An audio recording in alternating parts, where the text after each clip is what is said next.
What is going on, my broskiis? My name is Toadskii, back again, here to bring you guys yet another One Piece Treasure Cruise video. And in today's video, this is more of just like an open discussion and just me kind of semi-ranting a little bit. And it does have to do definitely with the Sugo-Fest. Before we really get into things, you know, let's just backtrack a little bit, because this is going to be kind of a different video. Because as you guys know on my channel, I don't really like to cover controversial topics. I don't really want to make my channel about that. I want to make sure that, you know, the videos on my channel are entertaining content that is also informative, and that's what I want to bring to you guys. I don't really want to, you know, bring you guys videos that deal with drama and deal with controversy surrounding not only Treasure Cruise, but just, you know, the community and all of that. I just don't want to cover that kind of stuff on my channel. However, this is definitely a topic that does impact a lot of global players, specifically because I know a lot of global players have been saving their gems for an extremely long time for this particular Sugo-Fest, and seeing the results of this Sugo-Fest, it's pretty bad, honestly. I've actually gone through, I've watched a lot of content creators, YouTube videos of them doing, you know, 5+ multis on this specific Sugo-Fest, and seeing how bad it is. I even mentioned it briefly when this Sugo-Fest was first announced. When this was first announced, I did make a video, you know, discussing the structure of the Sugo-Fest, you know, the raid-ups and stuff like that.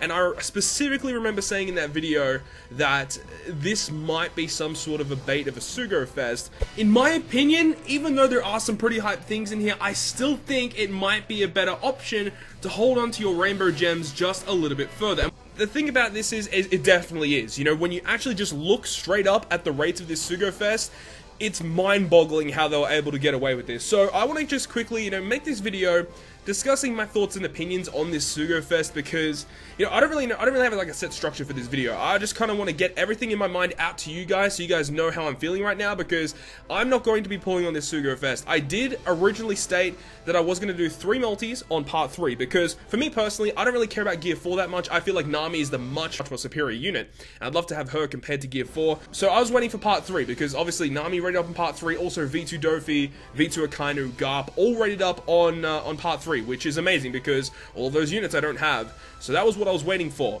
But when we look at the rates of the Sugo-Fest, it's crazy, honestly. So let's go ahead and check out the rates right now. Currently, it's part 2 of the Sugo-Fest, so this means that we have Gear 4 is rated up. Nami is not rated up on this part of the Sugo-Fest. So let's go ahead and check out these rates. Now, it's really interesting, right? Because what happened is when this Sugo-Fest came out to Japan, I know a lot of people say, oh, you shouldn't compare it because, you know, on Japan, it was the anniversary and stuff. But this specific thing, I think, should have been the case, right?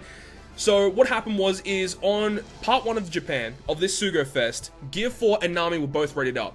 Then on part 2, Nami was not rated up, but Gear 4 was rated up. But what happened was, Gear 4's specific rate in the Sugo-Fest was the combined rate of Gear 4 and Nami on part 1.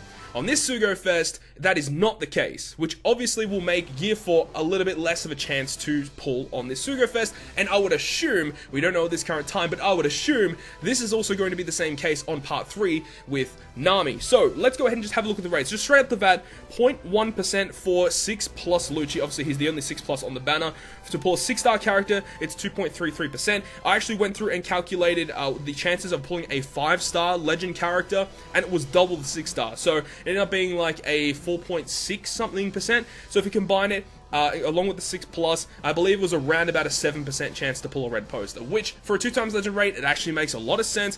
Even though it is a 7% chance to get a red poster, it's kind of weird though, because out of all the videos I've seen, and trust me, I've gone through a lot of the community's videos on their Sugo summons, it didn't really feel like a 2x legend rate Sugo-Fest. I know it clearly states here that it's going to be, you know, 7% if you calculate it all up.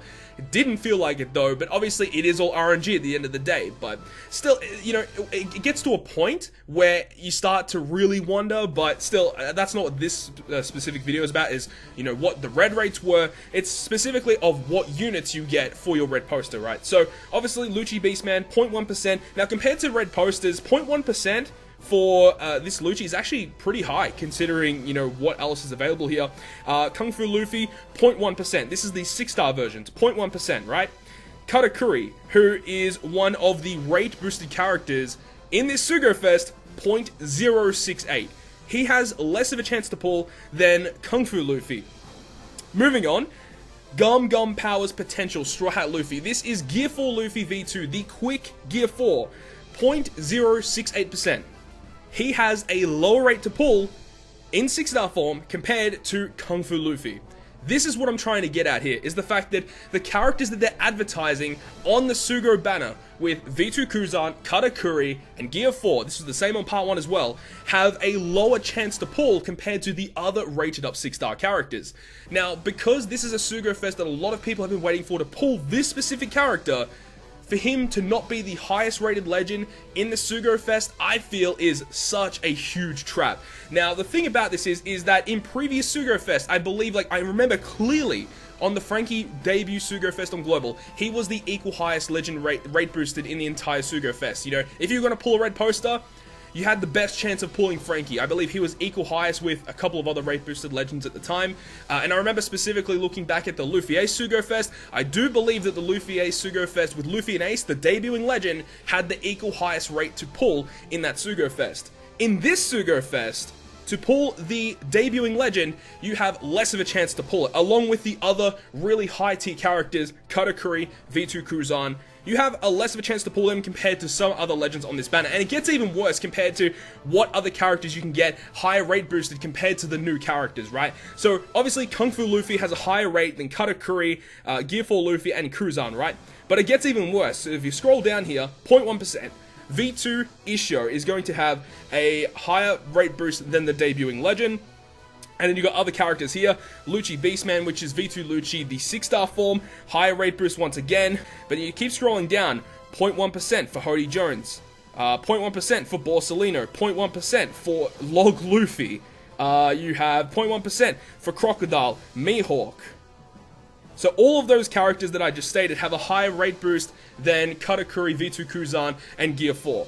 That's pretty crazy, right? And you move to the 5-star characters, and it gets even worse, right? Because you got Kung Fu Luffy, who's 0.2. So if you combine his 6-star and his 5-star, that's 0.3% to pull Kung Fu Luffy. And then with Charlotte Katakuri is 0.135. This is crazy. This means that you get 0.3% chance to pull the other rate boosted legends, but the actual characters that they advertise is only 0.2. And there are way more other rate boosted legends combined compared to the advertised characters, meaning you have a significantly higher chance of pulling the other rate boosted characters that they mention compared to the advertised characters. This is what I'm trying to get at, is the fact that they're getting away with this specific Sugo-Fest, the Sugo-Fest that a lot of players, especially free-to-play players, have been waiting to pull on, yet these characters are significantly lower rate boosted compared to some of the other characters. Now, if you guys have been playing One Piece Treasure Cruise Global for a while, you guys might remember the Nekomamashi Sugo-Fest, the Cat Viper Sugo-Fest.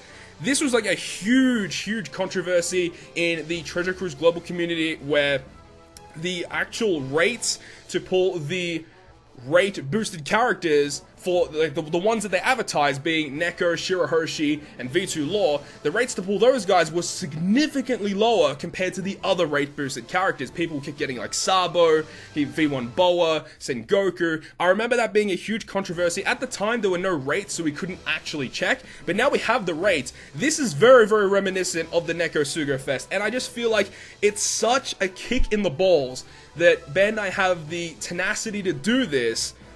You know, just because the fact that this is such a Sugo-Fest that everyone has been waiting to pull on. And just compared to previous Sugos that we've had relatively recently on Global, where the debuting legend has the equal highest rate boost. And I just feel like it's such a kick in the teeth that they've gone ahead and done this. The advertised characters you see on this banner, you don't have a very high chance to pull these characters. If you guys did pull them, well, congratulations. Obviously, at the end of the day, it is all RNG. I completely understand that, but just the fact that it clearly shows that the advertised characters have a lower rate boost compared to all the other crappy characters that no one really wants to get compared to the advertised characters, I feel like it's such a low blow from Bandai, and I really do hope that the future Sugo-Fest to come do not try this again, and I will definitely not be pulling on any Sugo-Fest that has these type of rates. These rates are complete trash, and at the end of the day, as I said, it is all RNG, but, you know, it is RNG, right? You know, you want to go for the specific characters that have the higher rate boost. And in this case here, for a debuting legend, along with other really high tier characters to have this lower rate boost, it's just not on. So that's kind of what I wanted to get to you guys in this video. This is why I am not going to be pulling on this Sugo-Fest. And if you guys have not pulled yet, I would strongly advise not to be pulling here. As I said, I've looked through countless videos over YouTube over the last, 24, 48 hours, looking at this Sugo-Fest as a whole. It's really not that good. You guys should definitely be saving your gems. I do think that we will be getting something relatively soon. And as I said, this is just a terrible Sugo-Fest in terms of rates, and I think it's just really, really bad, because they advertise, oh, you can get these characters, but you're more likely going to be pulling really trash characters that no one really wants. And, it is what it is. Bandai have definitely done it before. As I said, as we get 1100-day login streak, that's pretty cool. Bandai have done it before, and it's actually pretty crazy that they're actually advertising that this is exactly what it is now.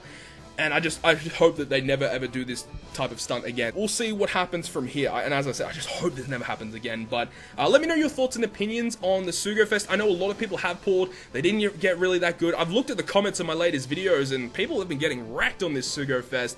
Understandably why, but let me know your thoughts and opinions on this Sugo-Fest as a whole. Just let me know what you think about the rates. Do you think this is a good thing from Bandai? I definitely don't think it's a good thing from Bandai. As I said, it wasn't really a structured video. I kind of just wanted to get my thoughts that were in my head out to you guys and just try to convey the fact that this is not a good Sugo-Fest. You guys should not be pulling, even though it is Gear 4. It's the elusive character that everyone wants. Do not pull. It is the biggest bait of 2018, 100% the biggest bait of 2018, and we'll move on from here and see what happens. But hopefully you guys enjoyed the video. If you guys did, make sure to go ahead and smack the like button, and if you want to stay up to date with all the content I post, including more One Piece Treasure Cruise content, make sure to hit the subscribe button down below. But other than that, I'll see you guys within the next video.